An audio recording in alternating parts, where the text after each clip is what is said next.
I feel like pre-show should be Brent's department, you know? Yeah, he is good at scouring strange and interesting things. Brent, anything in the pre-show department this week? Well, pre-shows. Give me a sec to think here. I got a mouthful of trail mix. Check your folder. Open up your pre-show folder. I know you have a manila folder over there, right? Did I say that right, Wes? Manila? Mm-hmm. Okay, thank you. It's actually vanilla manila. Well, you've got the scented ones. Yeah, you just got the scratch and sniff envelopes. I know that.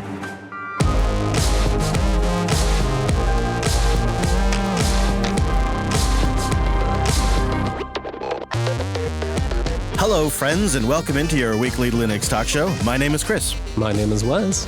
Hello, Wes. 374 is brought to you by the all-new Cloud Guru, the leader in learning for cloud Linux and other modern tech skills. Hundreds of courses, thousands of hands-on labs. Get certified, get hired, get learning at cloudguru.com. Wes, today on the show, it's one of those where we adventure out into the server garage and we attempt to do something that we probably should have taken a few more precautions before we even got started. That's for sure.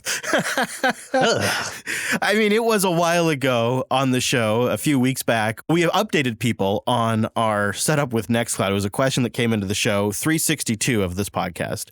So it's been a little bit. We revealed how much we were spending per month, and I think people were shocked. And so we set out on a mission to tighten that up by quite a bit and update, reconfigure, and maybe come up with the damn near most perfect Nextcloud setup I've ever seen. That is fairly bulletproof, it's portable, and something we're going to recommend in a little bit. But we have a lot to do before we get there, including some community news that I'm very excited about. So to help us analyze all of this, it is our team of experts. Time-appropriate greeting, Virtual Lug. Hello. Hello. What? Howdy. That was a good one. Hey, 22 strong this week. We've had more, but I think maybe one of the better intros there. So hello, everybody. Thanks for being here with us today. Why don't we start with a little KDE news, because it's been a while since we've talked about the Plasma desktop. Too long. The excellent Plasma desktop and KDE developers for more than a year have been working to evolve the default Breeze theme, which that work is being done by the KDE Visual Design Group, and it's finally paying off with an initial Breeze Evolution. Yeah, Breeze Evolution is a modest refresh to the UI. So far, various subtle changes have landed around window shadows, sidebars, and color alterations. More work on Breeze Evolution will continue leading up to its debut in KDE Plasma 5.21. Ooh, I look forward to that. Also happening is some work on Kwin's Wayland Virtual Keyboard, which now, get ready for this, supports GTK applications. Bet you didn't think that's what I was going to say. Ooh, that's neat. Yeah. We'll have a link to the blog post by Nate, who we've had on the show before, that covers this and a bunch of other really cool stuff coming to the next update in KDE. It's such a nice, solid performer these days, and I think we have slipped into a mistake of not talking about it very much, and so we wanted to right that wrong with kind of some really thought-provoking KDE discussion that came out of Academy 2020. Oh, yes, at that annual KDE conference, of course, held virtually this year, KDE developer Nate Graham delivered a talk entitled Visions of the Future about the possible future of KDE on commercial products. Subtitled, Plasma Sold on Retail Hardware. Lots of it. The session concentrated on ways to make KDE applications, and also the Plasma desktop, the default environment on hardware sold to the general public. The proposal includes creating an official KDE distribution with a hardware certification program and directly paying developers. Yeah, there's also another bombshell in here, and I got some audio from the event, but we'll also link to the entire YouTube video. Graham started by giving some context. The ideas that were to be presented was a follow-up on the entire KDE accessibility and productivity goals that we talked to him about in 2017. And one of the objectives was to get Plasma and KDE applications ready to work on all kinds of hardware. Well, Graham thinks that this has been achieved, and now it's time to move to the next step for KDE. And that is creating an official KDE operating system. I think what that next thing is to create an official KDE OS. So you might ask, why would we want to do this? Well, the simplest reason is we have to if we want a direct relationship with hardware vendors, because that's what they need. They need an OS, and that means working with distro partners, or it means having our own OS. And we love our distro partners. I do too, but having our own OS allows us to have our own relationship with them. And thankfully, we already have one. That OS is Neon. Unfortunately, Neon is a bit of a halfway product. It's mostly designed to showcase KDE software. Non-KDE software can be very outdated and is not necessarily guaranteed to work. It has a very small development team, and most puzzlingly, we don't admit that KDE Neon is an OS in our own messaging. On the other hand, KDE Neon is indeed enough of an OS that the Slimbook people ship it on their hardware, and lots of people use it as their daily driver on their own computers, including my wife. She loves it. It's really great. So I think it's time for us to finally admit that Neon is a real OS and treat it as such. We can say that it's what we believe the reference implementation of KDE software ought to look like and promote it accordingly. Just clean up our messaging a little bit. Minimek, this sounds similar to an initiative by the GNOME folks, doesn't it? Yeah, indeed it does. I mean, it was years ago that GNOME developers wanted to create a GNOME OS because they thought that they would be just good to have its own OS, but never appeared. Well, they're still kind of working on it. I heard them talking about it at this year's GuadEC, so it may still be coming. There are ISOs out there. This does make me think sometimes when we talk about this, we lament default settings, at least occasionally and historically in some of these big desktop environments. And I wonder if some more of this vertical integration, actually more fully shipping something that's considered an OS, I wonder if that will have any impact. And I'm sitting here right now reading this news off of a machine running KDE Neon. I mean, Wes, do you have even the foggiest guess of how old this install is? Older than 2018, maybe 2017? No.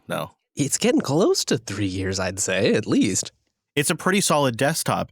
As a pretty happy KDE Neon user, I kind of wondered, well, what would a more official KDE Neon look like? And Nate has thoughts on that as well. First of all, it would have the latest kernels in it for hardware enablement purposes.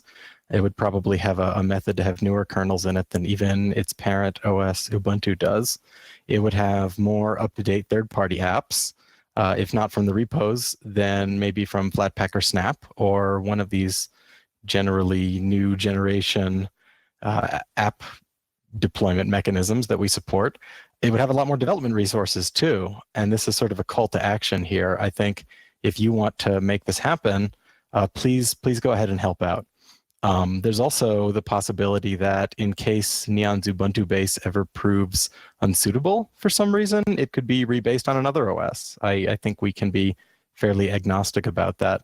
And generally, our new Neon-based KDE OS would just be more awesome in every way. That's what I think is the most important thing about it. I don't know about that new base OS. I really appreciate that it's based on Ubuntu, actually. I think Nate's a big OpenSUSE Leap fan, so I understand. But I think that'd be really something if the project started being just a little more upfront. Yeah, this is actually the official OS, and this is what our developers are using and targeting, and this is what we're working with hardware providers. And Nate also talked about a hardware certification program that would sort of go along with this. And so there's several official goals I think that they would foresee with an actual KDE OS. I think the end result of this would be pretty beneficial for us because we would be able to work directly with hardware vendors in a better way. Having Neon has already allowed us to do this. And I think it's important that we continue to improve that offering so that we can improve our ability to work with hardware vendors. And I think there's also a very good chance, as I mentioned earlier, that making Neon our own official reference implementation of KDE software would encourage other KDE distros to up their game, do a better job.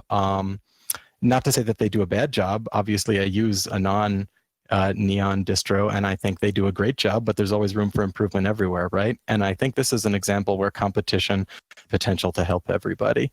There is one concern I'd have about this, and I'd be interested to know what some of the developers using Neon and creating Neon think about this, is it seems like it would take away this development playground where they can try things out. If it needs to all of a sudden be a quote-unquote reference implementation, then the burden of getting it right and having it polished is a bit higher, isn't it? Yeah, right. I mean, I think right now, as we use KDE Neon, we kind of have a caveat of like, well, we shouldn't really treat it like it's stable. You probably shouldn't use it unless you're willing to have your desktop maybe possibly break. And in practice, I don't think that's really happened. Or if it does happen, it updates so frequently that the next day, you've got an update fixing whatever small regression happened. But they probably still need a playground, right? Like some sort of new area testing branch of if KDE Neon itself becomes something more like stable. I have a question for a couple of you in the Mumble Room. Maybe I'll start with Brent and Carl. What are your thoughts on almost more fragmentation in the Linux landscape if we start seeing different distros spin up into their quote-unquote own operating systems for hardware deals? Are you concerned at all about more distros, more fragmentation, more islands?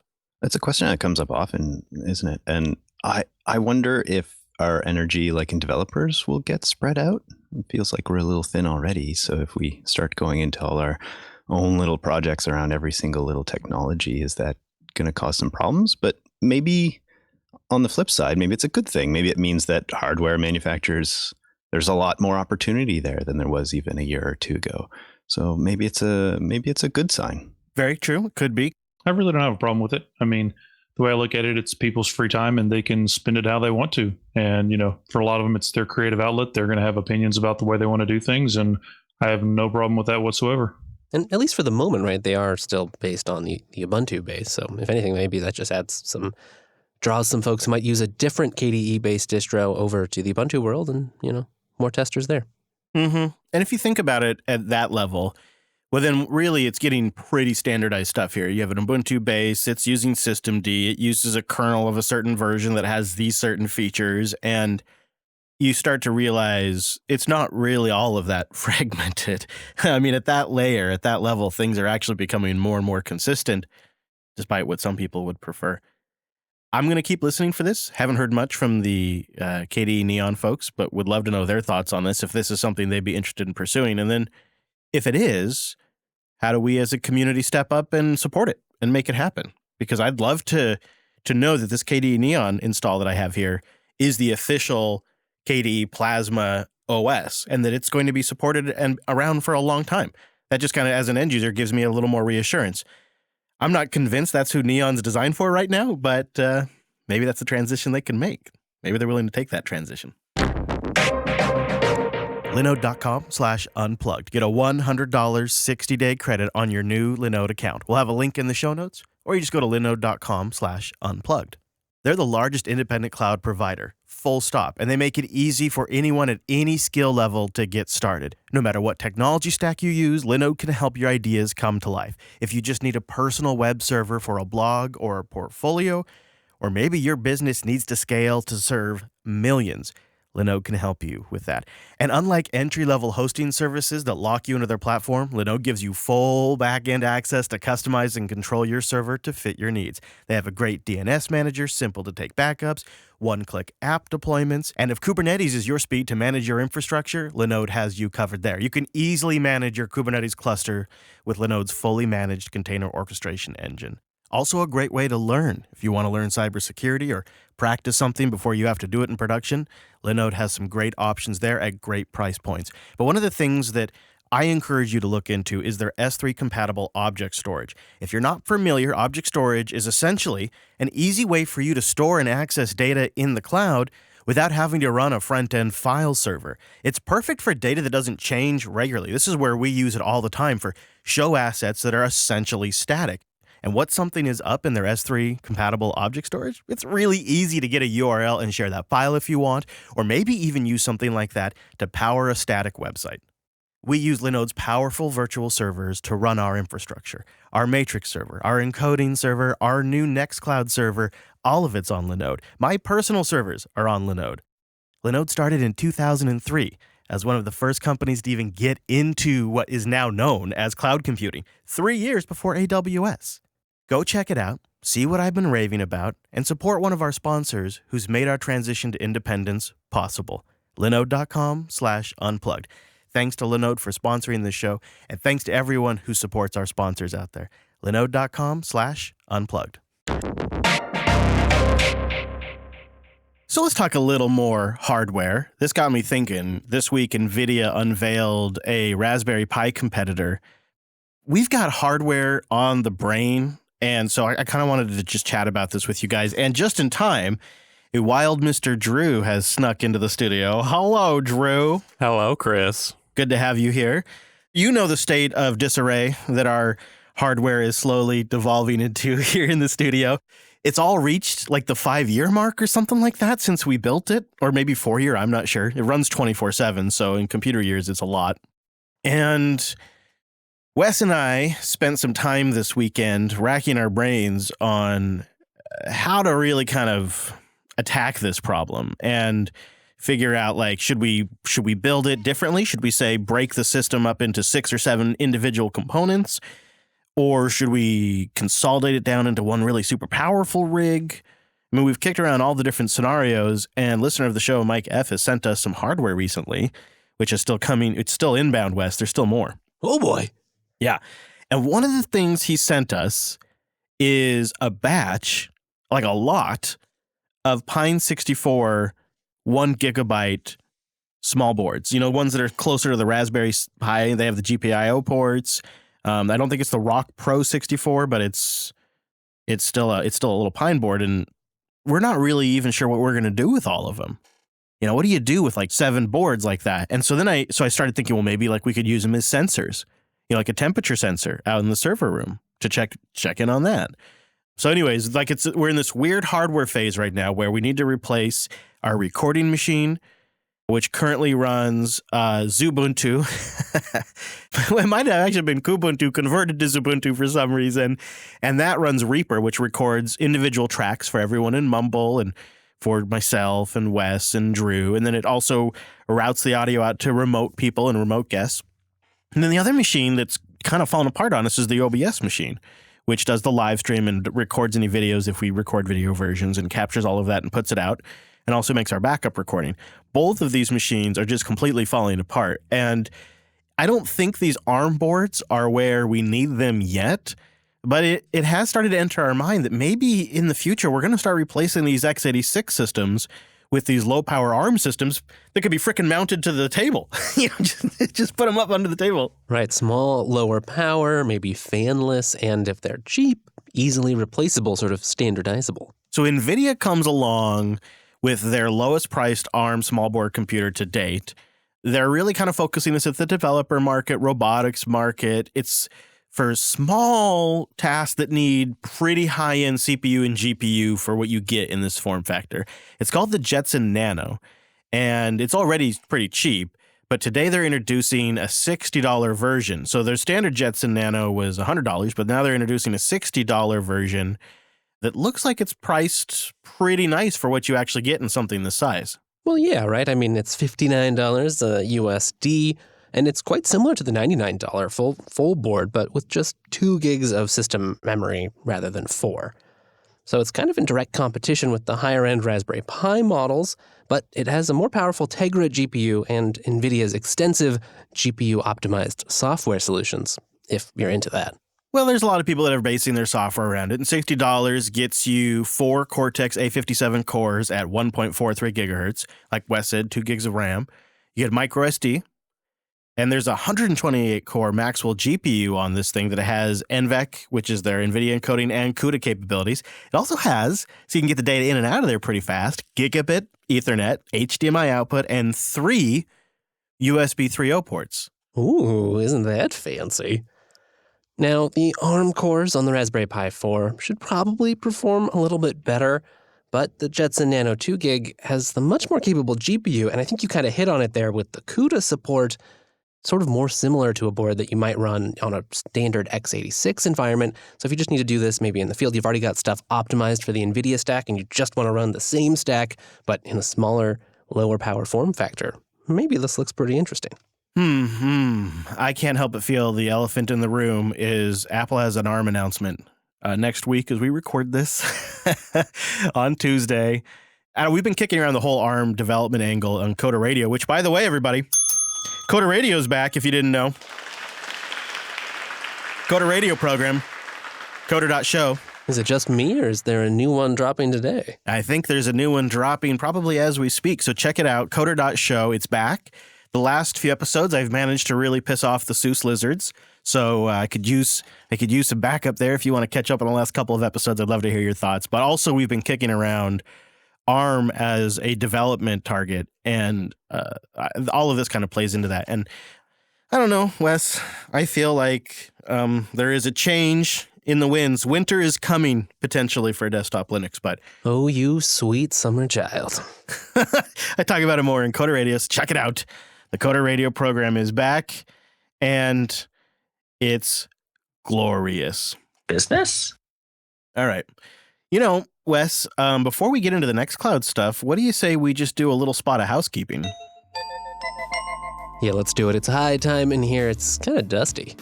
I know, and something we should have been mentioning for a long time, but the Jupiter Broadcasting All Shows feed is probably the way to go now. If you look at it, we've kind of honed in on what JB covers, and like Coder Radio, for example, you'd know it's back. It's in the All Shows feed, and there are things in the works, so you don't want to miss anything new. The All Shows feed, you can just search for all Jupiter Broadcasting shows in your podcast client, or there is a link. Why waste all that time subscribing individually when it's a one-stop shop? Also, now that Jupiter Broadcasting is independent again, we are looking for some sponsors. If you're looking to reach the perfect audience, if you're out there, this is a great audience to reach. It's the best audience in podcasting. And we have some opportunities, so email me, chris@jupiterbroadcasting.com. And you may notice here on the old Linux Unplugged show, we try to keep the politics out. This is a technology area, but it is political season in the States, so it's never been a better time to check out unfilter.show. It's not part of Jupiter Broadcasting, so we don't talk about it here, but it is up and cranking to cover the people's history in real time. I'm doing live streams for each of the debates. They start 30 minutes before the debates. And of course, we'll do a live stream for the election night itself. All of that. Unfilter.show. Check it out. It's back weekly. And I think better than ever. Thanks, everybody who also has already joined over there and been hanging out with me in the Discord. That was a lot of fun. We did the last debate. We're going to do it again. And that's one of the nice things. I like the setup. I just decided, JB, it's got its focus, and we're not going to bring all of that stuff into it. So that way we don't have to talk about it in the shows. We have a spot for it. All the politics, all of the world news, all of that.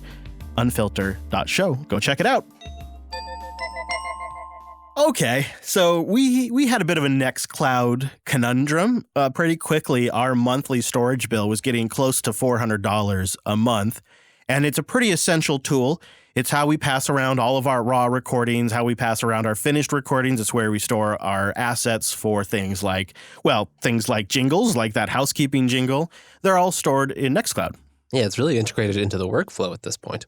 And one of the things that we did when we built our last Nextcloud setup is we decided to base the backend storage on object storage, which allowed us to grow ad infinitum, which we were intentionally doing. That's how we got to like 400 gigs. Yeah. And we wanted something where we could just keep working and load it up, and then we could come back and clean it up. And we knew that would be a job we'd have to do.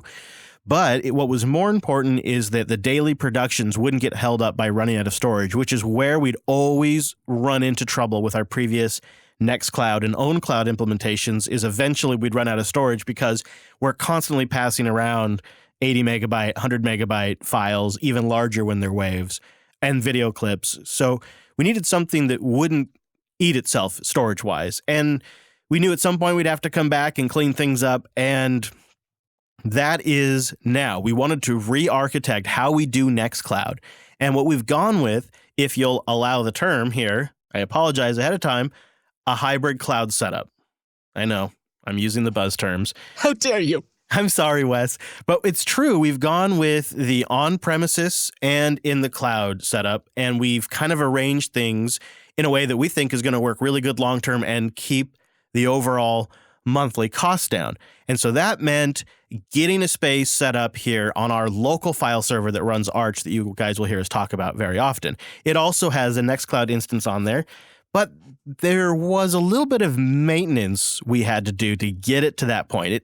It needed a little love. Just a bit. Yeah. And so good guy Wes came up on Sunday this last weekend. After I finished recording Linux Action News, Wes showed up and we had some killer food. really good. I don't think I complimented you enough on the pork. It was tremendous. And my wife got us some sides and she got us some barbecue chicken, and we sat down and we had one of those work and eat days. I mean, I think we did it in the wrong order in that we feasted first and then tried to get to work. But I mean, we got the stuff done. We were a little sleepy. We had a little bit of food coma, but we had to get the base server here in the studio ready. We had to prep it, if you will. So job one was take care of the base Arch install before we loaded it up with a bunch of data. So we set off into the Jupiter Broadcasting high security server garage. Okay, job one is we got to prep this thing. So we got to do all of our due diligence, make sure the OS is up to date. Uh-oh. So we'll do that because it's been A little while. month or two. Do you do just Pac-Man so that way it's not all that you are too? I thought we might start there, Yeah. see what we're working against. Yeah. Yeah. Should we replace this package name with some other package name? Yes. Core something with something, core other something. Oh, yeah, util Linux libs. That's Yeah, what could probably that not be? important. All right. New kernel, new Linux LTS kernel coming in. Excellent. So we will also have to upgrade. Ooh, new WireGuard. Yep, new systemd. There's probably going to be a ZFS update in there too. New Samba. The big question is, what about Docker? Because new Docker as well. Because this is just the base OS. Doesn't even get us to Nextcloud. Funny though, 547 megabyte download. Net upgrade size, 45 megabytes. Gotta love Arch. Shall I? Yeah, let's do it. I gave us a hard time for being reckless, but in a way we were actually taking a fairly methodical approach here. We were first updating the base OS to make sure all of the host OS packages were up to date. We were on the latest version of Docker. And you'll recall part of our bulletproof Arch setup is this thing snapshots every time it does an upgrade. And we're running now on the LTS kernel, a change we made not too long ago that already paid dividends this time around. Oh, yeah. And we wanted to just get all of that right. So you got to do all of that, and then it's reboot time. And you guys know how nerve-wracking this can be when you've done a big update. And this one in particular, this one took a really, really long time to shut down, and then it booted up, and somehow, like, the silent boot mode got turned back on, or we never disabled it, and so we just sat there staring at a screen for what felt like 27 years. I think your summoning spell worked. Here we go.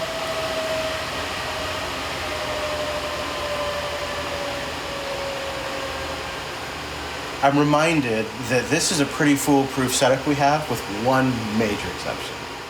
And that is the entire OS runs off this one 10,000 RPM hard drive. So the data's all safe on a RAID, but we have one OS drive. Chris, you do have to factor in that we've conveniently located the OS drive on the exterior of the case for easy replacement in case that's necessary. Welcome to Grub, Wes. It's good to be here. Yep. All right. Monitor sure turns off and Yeah, on. why are we going to power save? Oh, this is one of my first LCD screens I ever bought. This monitor is probably about 17 years old. I gotta Maybe. say, it's a nice aspect ratio. Yeah, it's the old square aspect ratio, yeah. It does make good for a console. It's kind of perfect. Yeah. All right, systemd firing up. I see drives lighting up. That's a good sign. It means it's probably talking ZFS. You're always watching for like all the signs. Okay, drives are flashing. That's good. The fans, they change their sound. That's a good sign. Yeah, maybe the display resolution changes. And yeah, that does happen. You see the video driver load. So it booted up eventually. We got the login screen. And the first job for then, really, this is like job 2 of just bringing the Arch server up to date now, is make sure the ZFS pool mounted, all our data's there. Now, it did take a long time to reboot last time we did this. I mean, at least to come online, I could SSH in. Oh, hey, there we go. Oh, there we go. So I think we should just switch that. We want to see the console scrolling by. Look at all the disks going. Well, yeah, I thought we did have that on. Let's log in and see if we have a Z pool.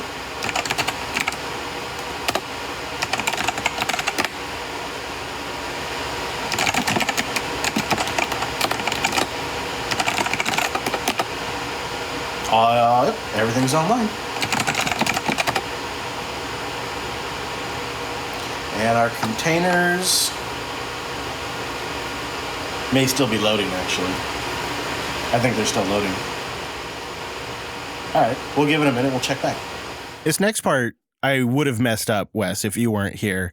It was your idea that we should go kind of incrementally through the Nextcloud releases. I would have just gone whole hog to the latest version. You just love updates. I do. I just would have gone for it. But you had a process. You had a procedure. And we were ready to now tackle Nextcloud and get it all up to date. So that way we could have both the cloud version and our locally hosted version at the same exact version. We turn our attention to Nextcloud, which is version 17 something. It's a few releases behind. And we want to go hands-on with this update because we want to make sure that we get this right. It appears we're going to need to go in a bit of a stepped approach. We're going to step up to version 18 and then to 19, or how does this work? Yeah, sounds like you should really Version only 200? go one major version at a time. At least I noticed some lines in the docs advising that. I suggested we just go all the way to current, but Wes wanted to be careful. I know. So if I understand, we're going to go 17, and we're going to update to a supported version of 17, and then to the release version, whatever current version that is right now. Exactly. Okay, let's give it a go. So first step is Docker compose pull. Yep. You have to pull a specific... Yeah, we'll want to update and make sure we're grabbing the right image here. Okay, so how are you going to make sure you pull the right version of this container since we're doing a pull? Well, they've got a list of supported versions up on their GitHub, a few other places in their documentation, and that includes supported Docker image releases. So we're just going to use the tag for that version. Which is really just a simple update the YAML file, make sure you've specified the exact version of the image you want, and you figured that out by doing what, Wes?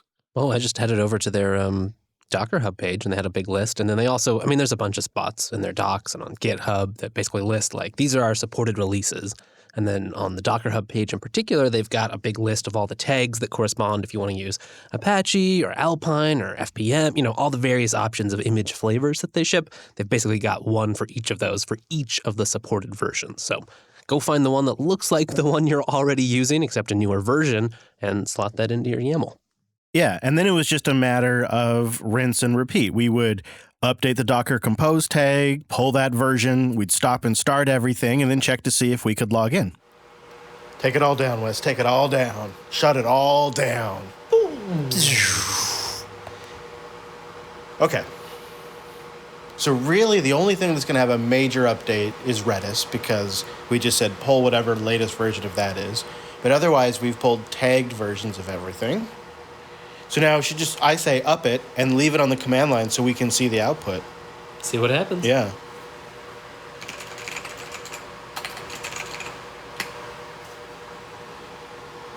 Creating Nextcloud. Here we go. Okay. The check will be able to see if it loads on your phone, right? That's how we'll know, because we didn't bring a computer out here with us besides the server. We're loving it. Yeah, that's right. Out in the studio garage server room. Okay. Configuration complete, ready for startup. Set log level to debug, turned on maintenance mode. We're upgrading.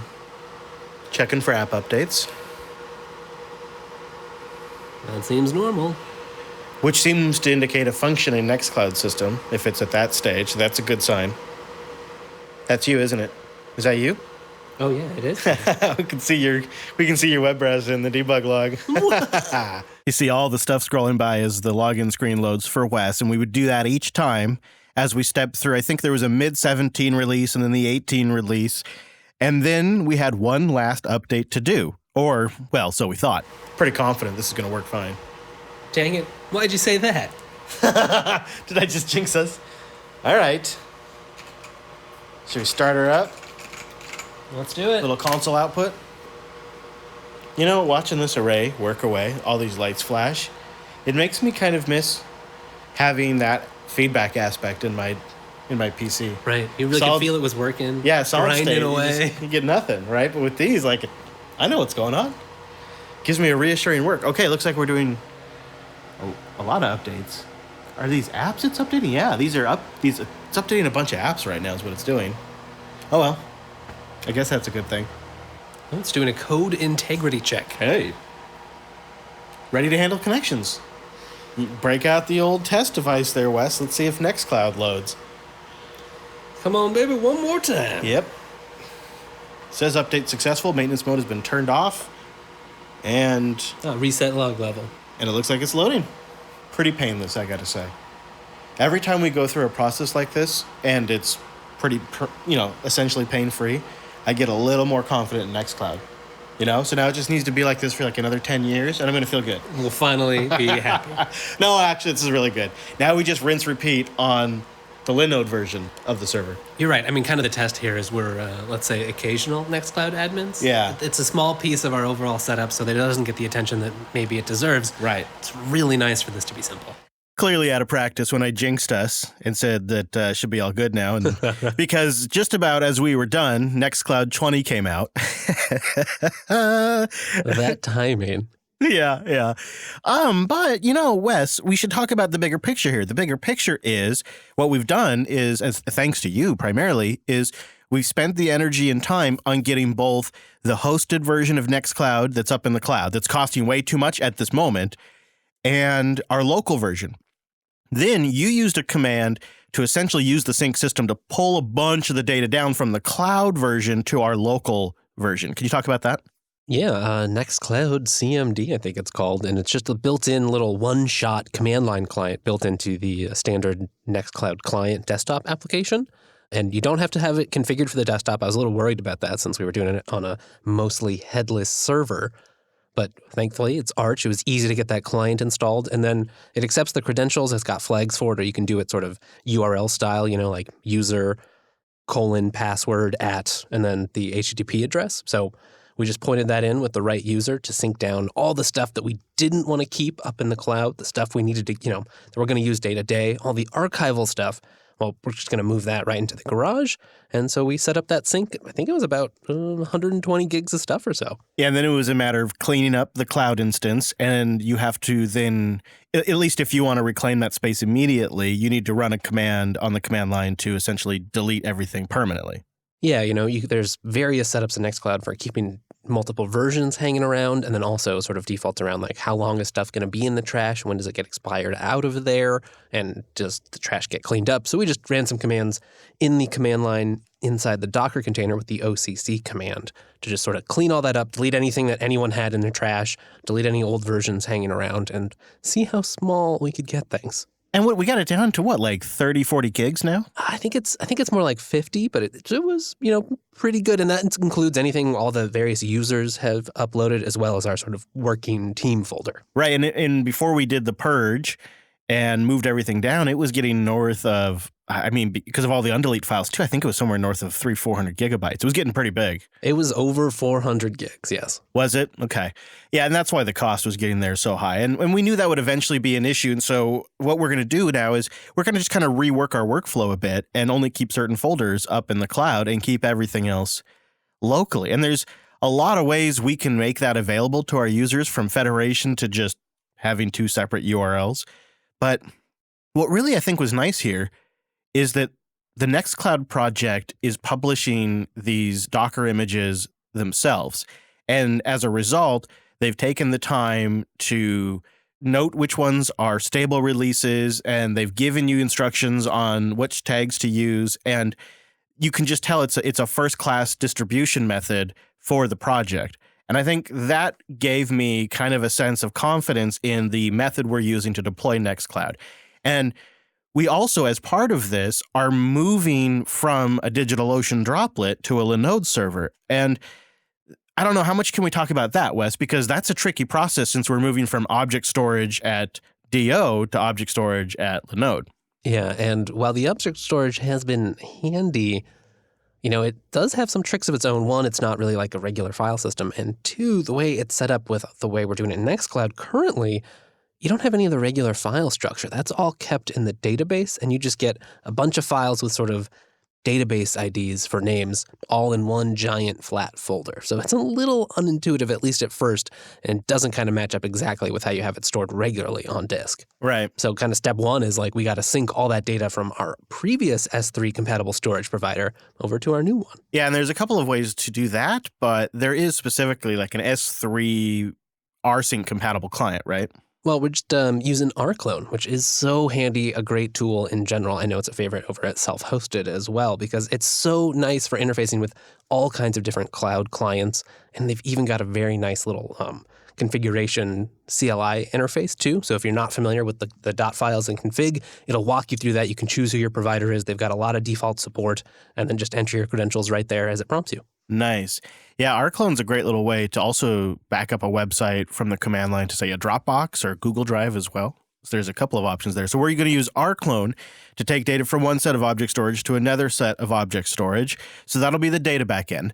And then it's a matter of moving the config, which includes the Docker Compose and anywhere that the Docker Compose is set up to bind to for data and configuration. We'll have to make sure that we have similar mount points on the new host. We'll pull down the Docker image, and hopefully it'll connect to its previous configuration. It'll connect to the storage with new updated object storage URLs, and in theory, turn on. Although we're waiting to actually do it until this show is out because we don't want to screw things up. But we're ready. Well, and there's one more piece there. Over at DigitalOcean, we were using a managed database, but we're going to switch that. We're not using this Nextcloud. We're using it for less stuff. So we're just going to run a Postgres database locally on the host. So we've got to stand one of those up and make sure we've exported the database from the previous database host and move it over. Right. The database part. We were going with the hosted solution, which also will be a little bit of a cost savings. And then that's an area where we're doing it kind of differently. We're doing a different implementation in our local LAN setup of Nextcloud, but it's all just implementation details. At the end of the day, the end users just see Nextcloud.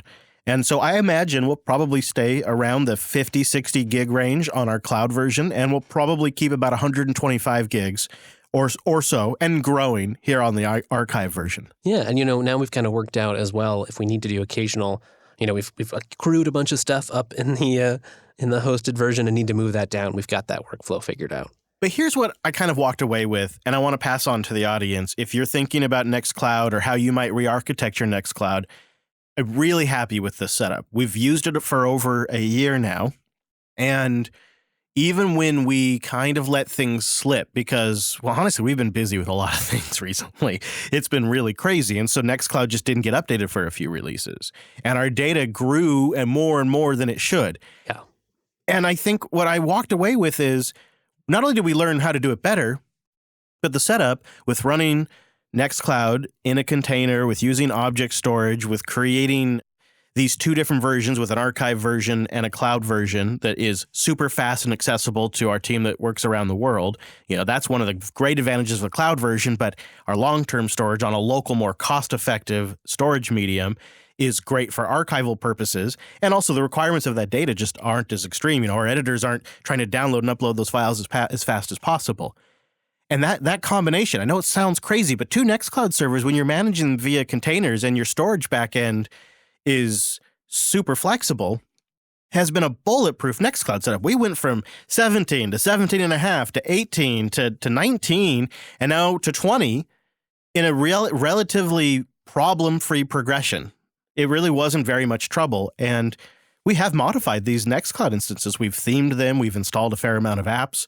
We use them quite a bit. There's a lot of storage there. There's a large database to track all of it. I mean, you name it. We've put this thing through its paces. Yeah, and it's been pretty darn reliable, even without us giving it as much care and attention as it might need, which I think we touched on a little bit in the clips, which is, we're occasional Nextcloud admins. We don't use it for all of the features it has, which are a lot, impressively a lot these days. We're mostly just using it as a nice UI and some file syncing. But even there, we can ignore it and it just keeps working. I mean, it sounds like hyperbole, but I really feel like this might be the perfect Nextcloud setup. Yeah, it is pretty nice. And especially coming as the casual sort of, we got to do updates and, oh gosh, we got to move this thing. It's nice not having to deal with as much miscellaneous system state.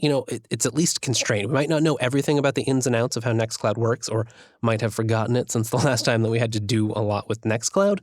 but there's a limit to how complicated it can be because it's just all containerized. So we've got container images, we've got volumes, and we've got a database, and then, a whole bunch of files. But that's it. It's just some fundamental components, and as long as we can deal with each of those, it's not that complicated. XMN in the chat room is asking, so what's the cost update now? Well, we don't really know because we went from so Wes said over 400 gigs to like 40 or we're going to be around 50 gigs when we're all done. I just don't really know what that cost savings is because then at the same time, we're going to transition from DO to Linode. And so there'll be just a different pricing structure there. So we'll give you an update after we've done it for a little bit. I say go forth. This is a Linux Unplugged approved setup. Boom. It does look like, if we were staying at DO, it would be significantly cheaper because I think that by default, the spaces are about $5 per month up to 250 gigs. So ours was going up because we'd sort of exceeded that. That's a pretty comfortable ceiling where we're at now, though. Yeah, I'm sure it would be. I want to say a big thank you to our Unplugged Core contributors. If you want to become a member of the show and get 2 special versions made available to you, go to unpluggedcore.com. Not only do you help keep the show independent and keep it audience focused, but we give a little thank you to you. There's 2 perks really for the membership. When you become a contributor, you'll get an option for 2 different feeds. And I guess in theory, if you're a maniac, you could subscribe to both of them. Nothing's stopping you. But I guess I always envisioned you'd select one of them. Feed 1 is a limited ad version of the show. Same full production, just no ads. Tight, sounds good, easy to listen to while you're commuting. That's a great one. If you like the show a lot, but maybe just don't love the ads, great feed. But if you have maybe a longer commute or you want more content, even if it's not always 100% on topic, or you want to just kind of feel like you're hanging out with the gang, we also make the full live stream available. All of our screw-ups, the stuff that we cut from the show, which is sometimes actual. There's plenty. Yeah, like sometimes, we try to keep the thing at a certain run length. And if I yap on too long, we cut some of that stuff. Or anybody that yaps too much.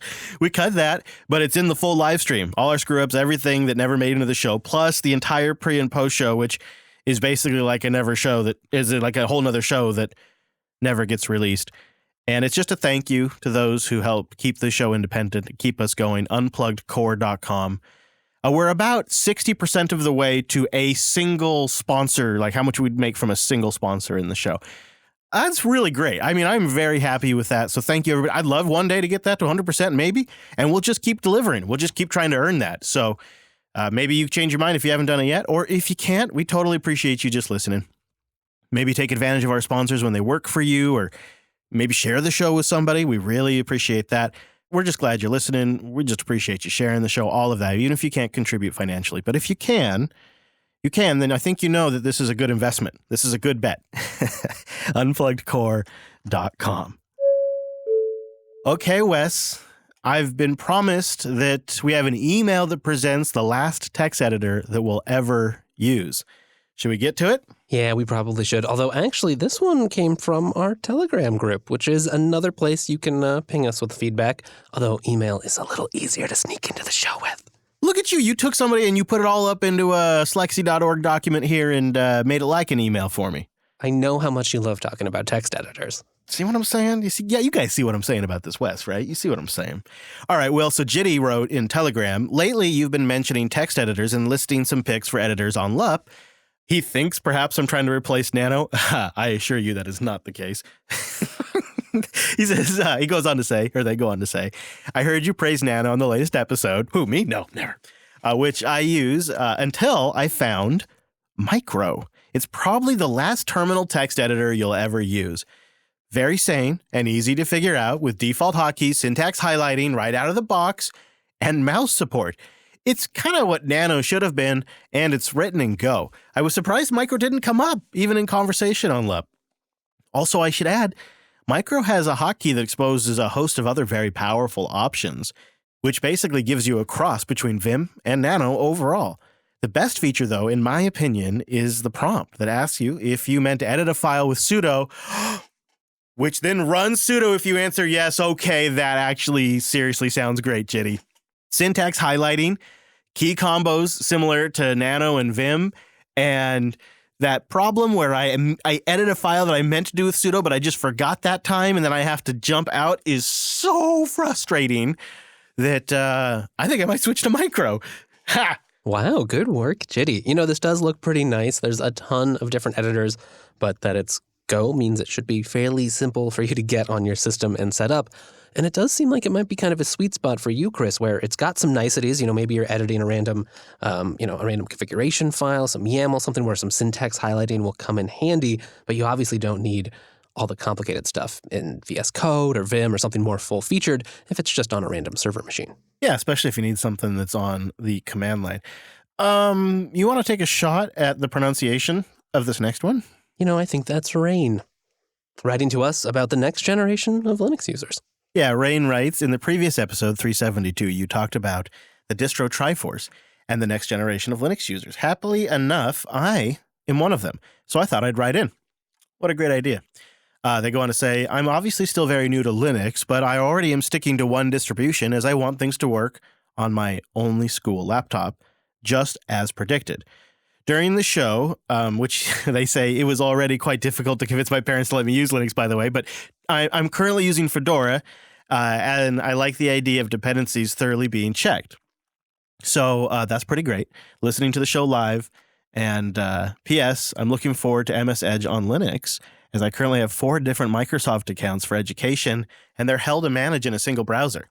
That's the second bit of feedback we got since last week where somebody's looking forward to Edge on Linux for various different use cases. I guess at this point I am too. Really? No, not really. I am just curious. It's been so long. It's interesting that they're, actually making it over to the Linux world. I want to see what it looks like. Jordan writes in with a Nextcloud to-do system mention, which kind of went well with today's topic. Jordan writes, I recently finished sorting out a to-do list system for the wife and myself, and I thought I'd throw it out there. The system has to be pretty cross-platform because my wife has an iPhone and I have an Android phone. And while we both use Ubuntu on our laptops, I primarily use an iMac at work. Oh, and, well, I have a Pine phone, a Pine Tab, and a Pinebook Pro, so, I'm kind of all over the place, and I like to get work done on those, too. The actual functionality we need out of such a system is really quite minimal. I think shared grocery list and, a couple items with some due dates. Other characteristics are open source, integration with the operating system, and, well, no more web apps if possible. Nextcloud's CalDAV-based task apps fills out these requirements nicely. It integrates with the Reminders app on macOS and iOS and GNOME's To-Do app through the Internet Online Account setup without requiring any additional software. On Android, it's a bit more involved, namely the Nextcloud app, DAVX5, and Task.org. Which is a lot. You have to put it all together, but it really isn't too bad. It kind of goes off the rails when you go from there. But the primary drawbacks are really the Reminders app on both iOS and macOS lacks support for subtasks, and the Kanban style boards like Todoist now supports. Those aren't possible. But Jordan says, try out Nextcloud To-Do system. It could be the way to go. And I remember Cheese mentioned he uses it. Drew, do you use any kind of task management system or any of these things built into Nextcloud? Not in Nextcloud. I just use Google Tasks. Oh, yeah, that's right. You're a Google Task guy. Which does integrate with GNOME To-Do. Just FYI. Right. I was just going to mention that. It does. Well, look at that. Yeah. James says, should I be using Memberful? I just signed up for Patreon is that a mistake? I'm confused between Patreon and Memberful. So Memberful is the white label service that we use for the core contributors. So if you want to support the show directly, that's where you become a core contributor, unpluggedcore.com. If you want to support the network productions, that's where Jupiter Signal or the Patreon comes in. I am frustrated that Wes and I burned a lot of hours on that Sunday that we talked about because I screwed up. I thought I was going to be able to offer a bundle of all of the membership shows to the patrons. I'm still working on a solution for that. I thought I'd have it by now. But I'm trying to come up with something. It may end up being a substantial discount for a bundle. I'm not sure what it's so much more stupid complicated than you'd think. That's for sure. And then, of course, we want to tie all of it into our automation system and production so that way things go out on time for everybody when we release episodes and all of it. So it's a lot of layers to this dip. But right now, in terms of just supporting the network, helping us go independent, keeping us going, there's really 2 avenues. You can support your favorite show memberships and really appreciate that. and or you can support the entire network, and that's done at Jupiter Signal. Now, that kind of goes towards future productions, maybe shows that don't have sponsors that need to run for a while until a sponsor can land on them, like which is currently the case for Linux Action News. That kind of thing, the Patreon enables. It's not nearly enough revenue, but it's sort of like an emergency budget that we have access to. And then if the revenues increase from there, then we can leverage it for other things. But that's what we use right now. So we use Patreon to support the entire network productions at patreon.com/JupiterSignal. And then our individual shows have membership programs, not all of them, but some of them. Those are linked at their respective websites. Like ours, for example, is like we mentioned, the core contributors at unpluggedcore.com. And I just am very grateful for anybody who sticks in there. You know, one of the great things about these shows is they are a regular, reoccurring thing that happens in the community. You know, you can set your watch to them, and it allows for like-minded people to come together and talk about something that has only really gotten better, right? And 2020 has brought a lot of bad things, but Linux and open source and free software is all still pretty great. And we really have a pretty smart, sharp, welcoming community. And so it's not just keeping the shows going, but it's also about creating that welcoming community for everyone and the rallying around that. And, you know, it's been a wild year. So I just really appreciate everybody's support. It's really been something, Wes. Why don't we do one pick and then we get the heck out of here? What do you say? Oh boy, throwing a wild pick out there. All right, what do you like? Well, I know you've been talking about this file converter pick. You kind of were hemming and hawing that didn't get picked last time. Should we throw that one out there? Yeah, okay. File converter. You know, this is interesting because it's something we don't talk about on this show very much, but sneaks into Coder Radio. And that's our friend WebAssembly. Someone took FFmpeg, compiled it with WebAssembly, and stuck it up on the web for you to use. Fileconverter.digital. You upload your file, then you select your conversion type, and then they're just throwing CPU power at this, and it converts to a lot of stuff. This must be up on GitHub, right? Like we could grab this and host it ourselves, possibly? Well, that's a good idea. Yeah, because this can't last forever, but this is a great idea. It looks really clean and simple. Give it a go if you need to convert a quick file. Fileconverter.digital. It's been a while since we've had a website pick. Pow, Wes Payne. Well, and it makes me think of maybe, things like WebAssembly. I'm not saying it's the best approach or even saying you should use it, but it's interesting to see and take some of these, very useful command line apps that you might otherwise have to go spin up a Linux server, learn how to use from the command line, and instead just ship them right to the browser. Well, you can find me on the social medias if you like. I'm at Chris Lass. I don't tweet a lot, but I do try to read everybody who tweets at me and reply to darn near all of them. I'm on Twitter at Chris Lass as well, or you can email me, chris@jupiterbroadcasting.com. Wes Payne, have you decided to set up any social media presence? I know it's new. Yes, I suppose I'm over at Wes Payne. Well, there you go. Breaking news, ladies and gentlemen. And Drew, what about you? You're over there at Drew at Doom still? Drew of Doom on Twitter. You got it. Haha, well done, sir. Proud of you. You can find our sponsor, Cloud Guru, on social media as well. YouTube.com, Twitter, or Facebook. They're just at /Cloud Guru. We'd love to have you join us live next Tuesday. The show starts at noon Pacific, 3 p.m. Eastern. You can convert that to your time at jupiterbroadcasting.com/calendar. It uses the high-tech power of a Google Calendar embed I think I did 70 years ago. But it still converts it to your time, and you can find us there.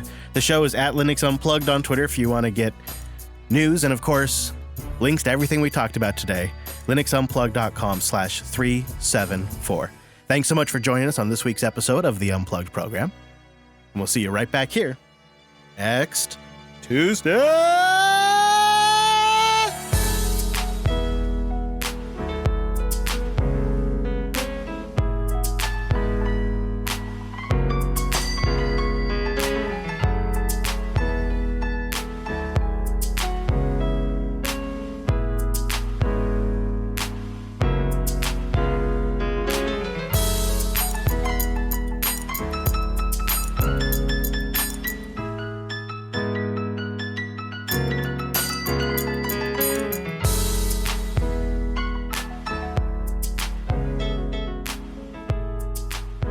Not a huge fan of the new Nextcloud 20 UI. Have you seen this, Drew?